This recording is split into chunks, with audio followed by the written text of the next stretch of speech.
Hey guys, welcome back. Taylor here.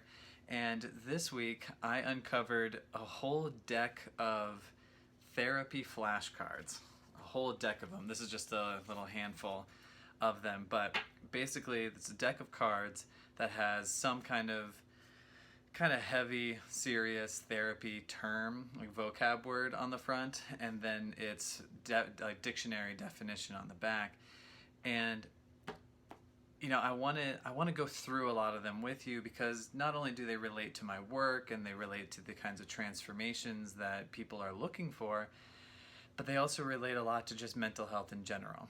And the reason I want to bring these forward to you all is just to make them more fun.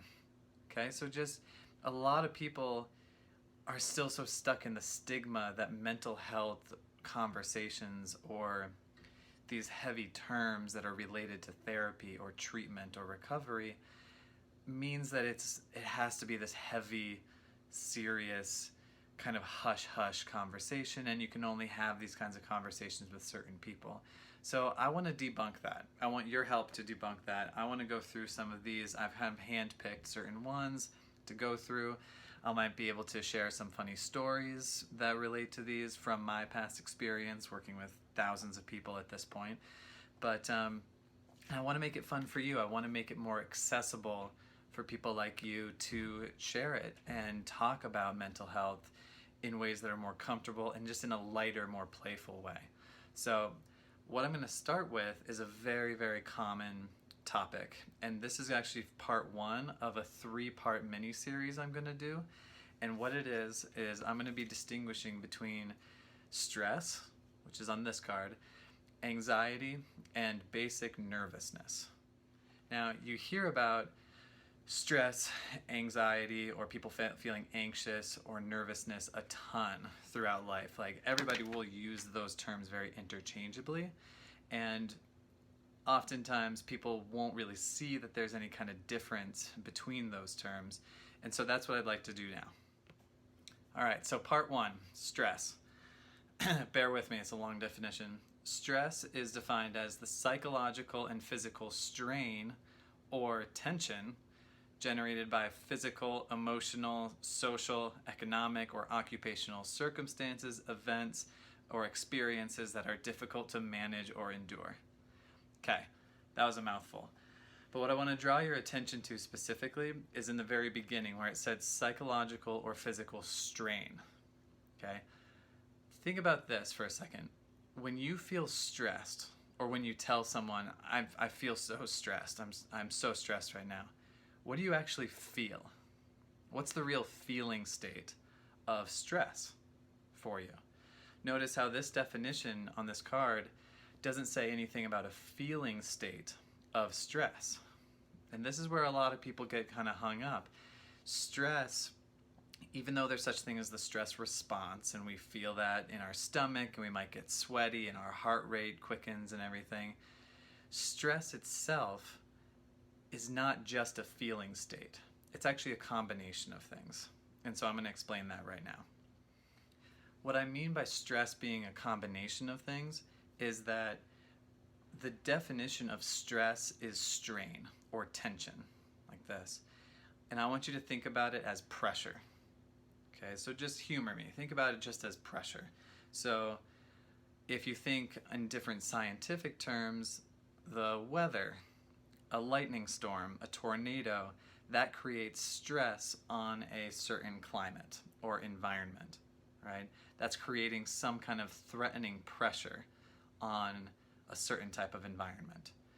Now, when we feel stress, it is in response to some kind of threat that we perceive as a threat, or some kind of pressure that's either unexpected or simply that we just don't want to feel. Since stress is simply just this state of pressure, and it's not actually a feeling state completely on its own, this pressure is added to however we feel on the inside of our bodies. So let me give you an example. This pressure might be your boss coming to you all of a sudden saying, hey, we need this presentation done by 5 o'clock today. And it's like 4:30. So all of a sudden you feel this pressure, this threatening pressure that you only have a half an hour to complete a project. Or your spouse or your partner says, hey, we gotta talk the second you walk in the door. That's never good, right? You immediately feel this unexpected amount of pressure or intensity or this perceived kind of threat to what you expected to be like a normal kind of afternoon or a normal return home. So there's this pressure, okay? Now, what we're going to go over next week is the actual anxiety. And the anxiety, ironically, is the real stress response that you feel. That's all the physiological reactions to stress. And so when I say that stress is a combination of things, stress itself is not one feeling state. It's the combination of all these feeling states and physiological reactions as a result of some kind of pressure. And we feel that pressure too. It feels like a pressure on coming from the outside.